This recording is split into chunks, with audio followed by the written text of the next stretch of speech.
হয়েছে।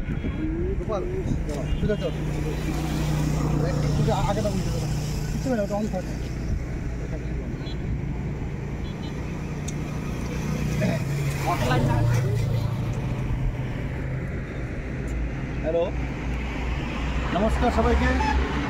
আজকে আমরা কয়েকটা কথা বলবো। এইবার পুজোয় আমরা একটা গান উপহার দিচ্ছি, আর এই গান আপনাদের কেমন লাগে সেই সম্বন্ধে কথা বলতে আজকে আমার সাথে আছে অরিঞ্জয়, যেদিকে ছোট্ট এই গানটা করেছে।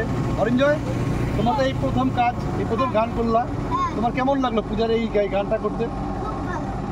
তুমি তো এই প্রথম স্টুডিওতে গেলে, হ্যাঁ, তোমার কেমন লাগছে? আর তুমি তো কিশোর কুমারের সম্বন্ধে আগেই তুমি জানতা? কিশোর কুমারকে ছোট থেকে তুমি গান শোনো কিশোর কুমারের নাকি?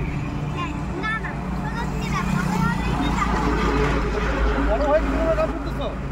বড় হয়ে কিশোর কুমারের গান শুনে। আর এইবার যে কিশোর কুমার সাহেবের যে তুমি যে শোনো, এদিকে কিশোর কুমার সাহেব যে তুমি যে গান করলা, তাতে কভার সং করলাম আমরা, মানে সেই গানটার মধ্যে আমরা নিজেদের গলা দিলাম, তাই তো? তুমি তো দিছো এবার গলা, কেমন লাগছে তোমার? আমার সাথে গান করে তোমার কেমন লাগছে? আর এইবার দর্শকদের বলো যে এই গানটা শোনার জন্য সবাইকে। বন্ধুরা সবাই গানটা শুনবেন, অবশ্যই তোমাদেরকে হাত ধরে